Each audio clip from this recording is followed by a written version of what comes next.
सरलता और बड़े ही सुंदर भाव से बताता हूँ कि आखिर सनातन धर्म क्या है। आखिर व्यक्ति के अंदर ये सोचने की और जानने की बड़ी उत्सुकता रहती है, खूब मन में चलता है कि हम भी जाने। तो महाराज हम बताते हैं कि आखिर सनातन धर्म क्या है और आखिर सनातन धर्म से होता क्या है। पहली बात, सनातन धर्म, इसका अर्थ क्या है? वर्ण आश्रमों के आचरण धर्म को ही सनातन धर्म कहते हैं। ये वो सनातन धर्म है जिसका ना आदि है ना अंत है।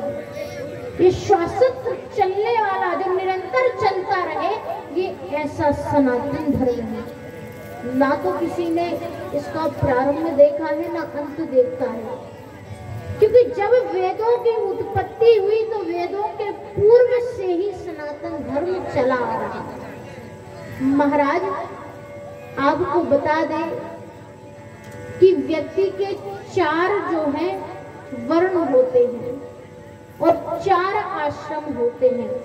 इन 4 वर्ण में आप सभी को पता है, ब्राह्मण, क्षत्रिय, शूद्र और वैश्य, ये 4 क्या है? वर्ण है। और इन्हीं वर्णों से जो है 4 आश्रम की उत्पत्ति हुई है।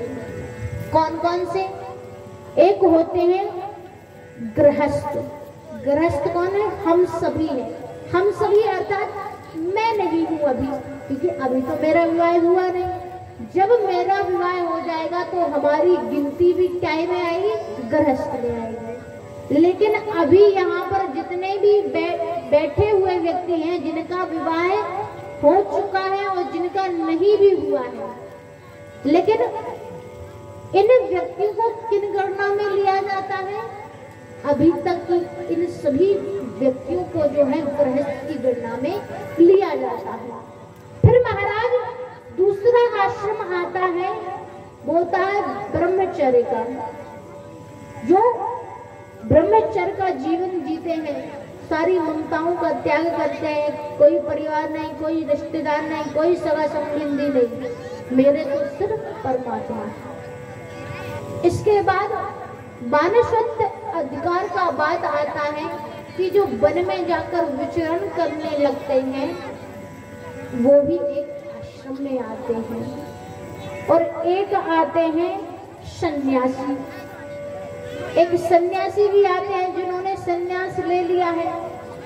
तो ये 4 प्रकार के आश्रम होते हैं और इन्हीं 4 आश्रमों से 4 वर्ण जो होते हैं वो अलग अलग आश्रमों को अपनाता है। आपने क्या अपनाया है? आपने गृहस्थ अपनाया है। जो सन्यासी ले लेते हैं वो सन्यास गृहस्थ को अपना लेते हैं। और ऐसे 4 आश्रमों को व्यक्ति अपने जीवन में उतारता है और उतार करके उसका पालन करके, क्योंकि 4 वर्णों के चारों आश्रमों में रहने वाले अलग अलग व्यक्ति अपने जीवन को विधिपूर्वक निभाते हैं, उनको ही धर्म कहा जाता है।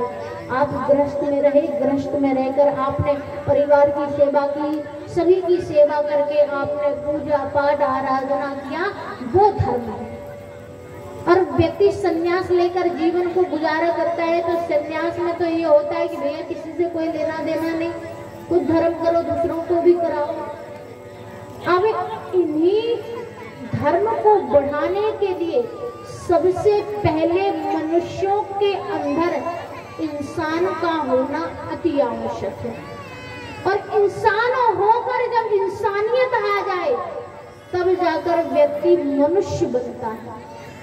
मनुष्य ऐसे ही नहीं बन जाता, क्योंकि जब व्यक्ति इस संसार में आता है ना तो महिला और पुरुष, स्त्रीलिंग और पुल्लिंग 2 आते हैं। और स्त्रियों में जो है 32 गुण पाए जाते हैं, पुरुषों में 30 गुण पाए जाते हैं।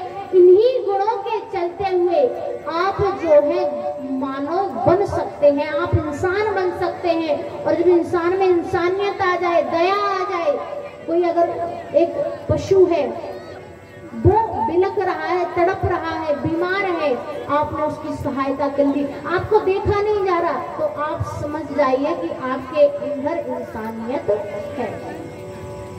और उन्हीं इंसानियत के चलते हुए व्यक्ति धर्म को निभाता है, परखता है और एक जो है अच्छा मानव बन के दिखाता है। जब वो मानव बन जाता है तो मानव बनने के बाद जो है इंसान अपनी परिभाषा जान लेता है, फिर जाकर जो है वो धर्म को बढ़ाता है।